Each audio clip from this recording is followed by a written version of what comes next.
Shalom gereja Tuhan dimanapun hari ini berada. Kita masih ada dalam situasi pandemi COVID-19, bahkan sedang ada di masa PPKM. Gereja harusnya menjadi teladan, harus menjadi pioner, dan juga seperti apa yang dikatakan firman Tuhan, tidak menjadi ekor tapi menjadi kepala. Apa yang harus dilakukan gereja sebagai upaya kreatifnya membantu pemerintah dalam menanggulangi COVID-19? Ada 4 hal yang hari ini saya bagikan yang bisa kita sama-sama pelajari sebagai gereja Tuhan, yaitu bagaimana gereja menjadi promotif, preventif, kuratif, dan juga rehabilitatif. Kita akan bahas satu persatu. Yang pertama itu adalah sebagai promotif. Apa yang akan dilakukan oleh gereja?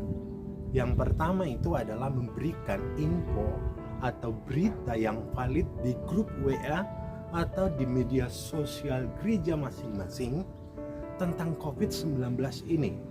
Baik perkembangannya sekarang seperti apa, bagaimana penanggulangannya, bagaimana mencegahnya, bagaimana mengobatinya, itu harus diberikan oleh gereja. Kemudian promosi apa juga yang bisa diberikan gereja? Yang kedua adalah himbauan atau ajakan kepada umat untuk melakukan kebijakan-kebijakan pemerintah, baik di grup WA, baik waktu melakukan ibadah online, baik di media sosial gereja. Misalnya seperti apa? Seperti tidak mudik, bagaimana taat pada PPKM, bagaimana melakukan 5M, prokes, dan lain sebagainya. Kebijakan-kebijakan pemerintah yang sedang dikeluarkan. Yang selanjutnya yang bisa dilakukan gereja dalam hal promotif adalah mengkampanyekan kesehatan. Buatlah kampanye-kampanye kesehatan. Misalnya, bagaimana vaksin yang benar, bagaimana cuci tangan yang benar, bagaimana menjaga imun yang benar, dan lain sebagainya.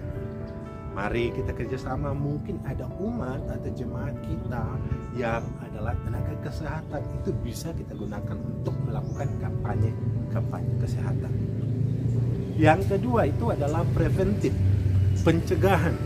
Dalam hal pencegahan, apa yang bisa kita lakukan sebagai gereja Tuhan?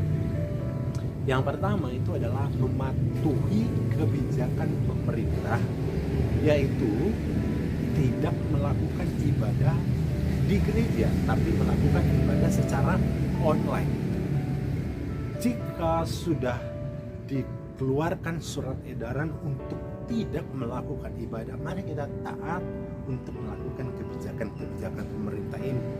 Jadi gereja harus menjadi nomor 1 teladan untuk melakukan kebijakan pemerintah, karena firman Tuhan juga berkata kita harus tunduk kepada pemerintah. Siapa yang tidak tunduk kepada pemerintah sama halnya tidak tunduk kepada Allah.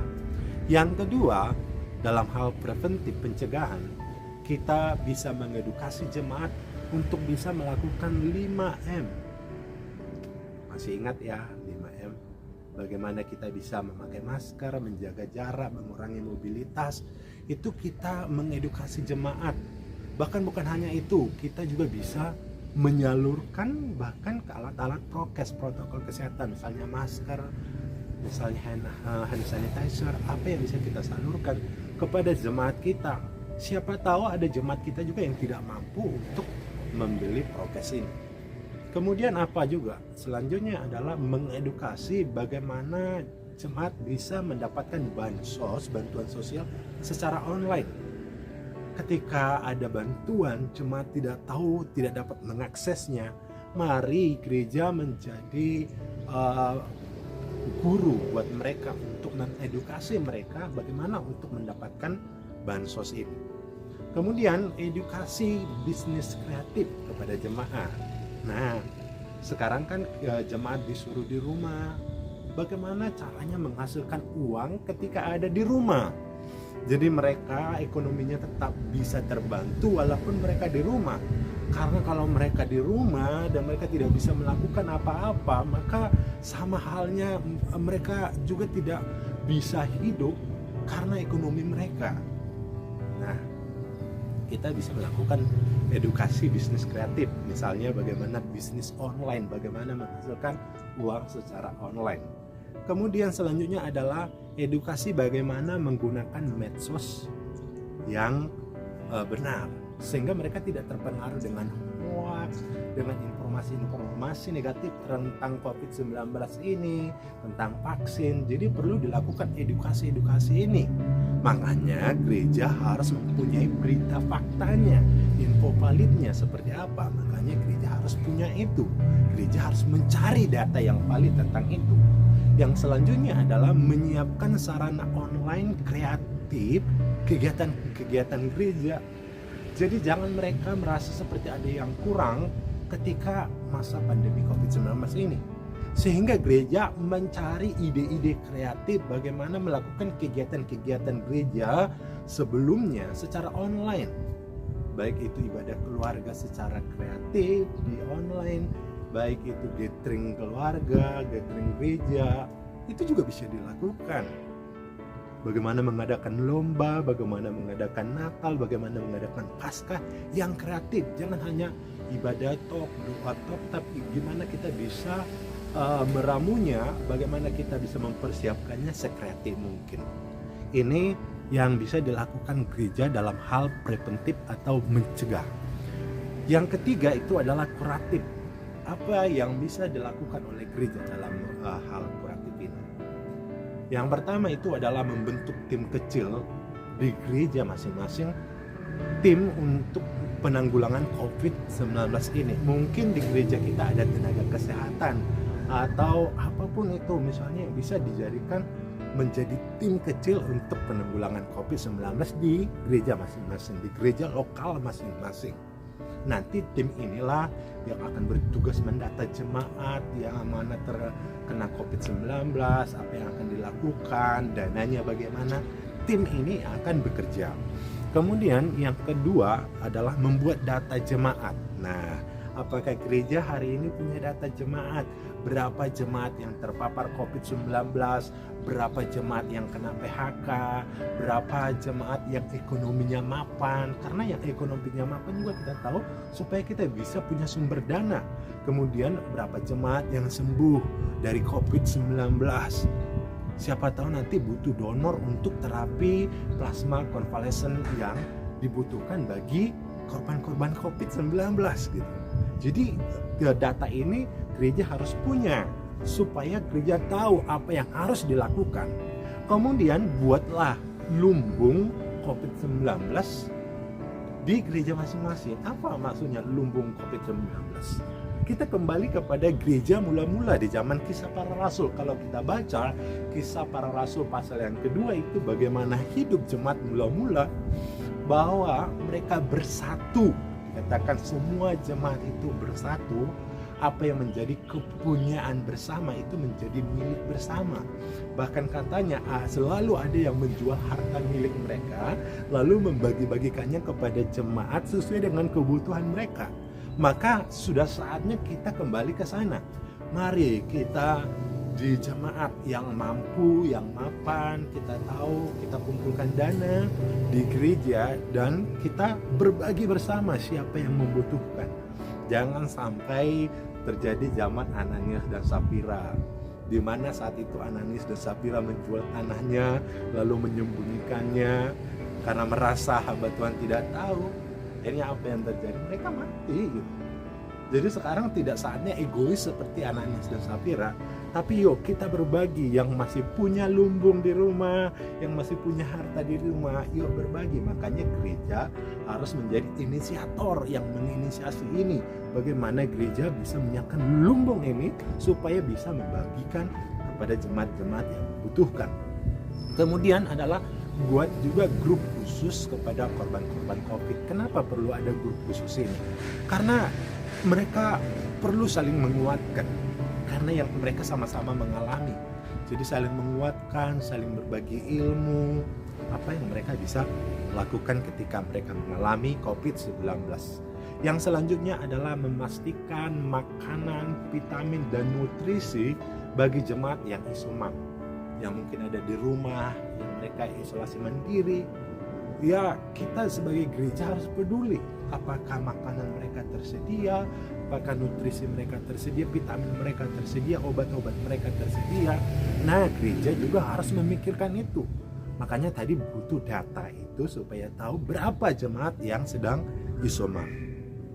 Selanjutnya adalah memberikan bantuan kepada keluarga-keluarga terdampak COVID-19.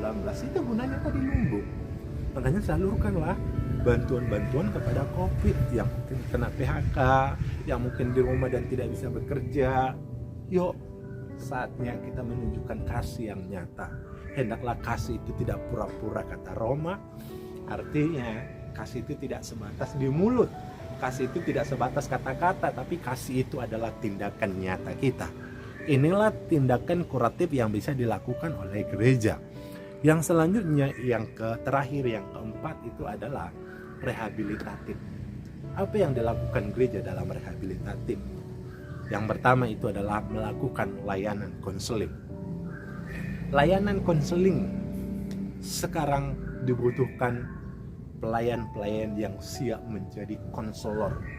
Banyak orang yang membutuhkan konseling hari ini bagi jemaat yang kehilangan anggota keluarganya karena COVID-19. Saatnya kita menjadi konselor yang baik buat mereka. Saatnya keluarga-keluarga ini dihibur dan kita memberikan konseling terbaik buat mereka. Bagi jemaat yang depresi karena sedang melakukan pengobatan COVID-19, kita menjadi konselor buat mereka. Kemudian stres karena aneka faktor, mungkin karena ekonomi kah, karena kehilangan pekerjaan kah, dan lain sebagainya, kita juga harus menjadi konseling. Jadi buat gereja hari ini, buatlah konseling, layanan konseling gereja. Terbuka layanan konseling bagi jemaat-jemaat sehingga kita tahu apa yang dirasakan oleh jemaat kita. Bahkan bukan hanya menunggu saja, mungkin kita bisa jemput bola juga. Kita sudah tahu kalau selama ini mungkin pelayanan konseling kita tinggal nunggu telepon, tinggal nunggu WhatsApp dari jemaat baru kita layani. Sekarang saatnya juga bisa jemput bola. Kita tahu jemaat itu sedang mengalami duka, yuk kita lakukan konseling kepada mereka. Yang kedua dalam hal rehabilitatif yang bisa kita lakukan adalah mempersiapkan pelayan menjadi mentor. Sudah saatnya pelayan bukan hanya pelayan mimbar yang hanya bisa bernyanyi, berdoa, berkhotbah, tapi harus bisa menjadi guru, menjadi mentor buat jemaat. Mungkin jemaat kita tidak semua bisa mengakses ibadah secara online, secara Zoom atau lain sebagainya. Sehingga dibutuhkan mentor, dibutuhkan guru yang bisa mengerti mereka, yang bisa mengawasi mereka, yang bisa melihat pertumbuhan iman mereka, yang bisa menghubungi mereka, bahkan bisa kalau memungkinkan bisa berkunjung kepada mereka. Nah, jadi kita sebagai pelayan saatnya menjadi mentor, menjadi guru buat mereka. Seperti Tuhan Yesus, dia fokus kepada 12 muridnya.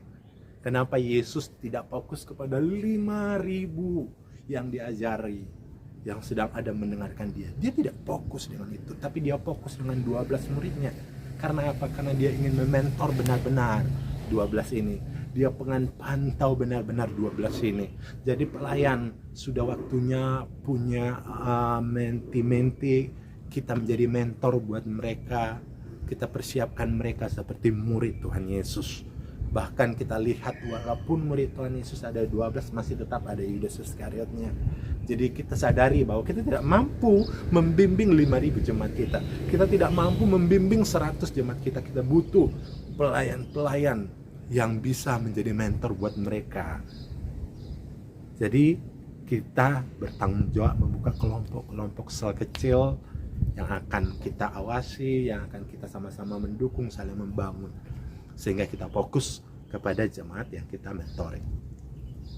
Jangan sampai kita gereja yang tidak mengenal siapa jemaat kita. Jangan sampai kita gereja ketika kita lihat jemaat kita masih bertanya ini siapa ya. Tapi sudah saatnya kita bersatu, bergandengan tangan untuk melawan COVID-19 ini. Gereja Tuhan harus menjadi teladan nomor 1. Gereja Tuhan harus menjadi pioner. Gereja Tuhan harus menjadi kepala.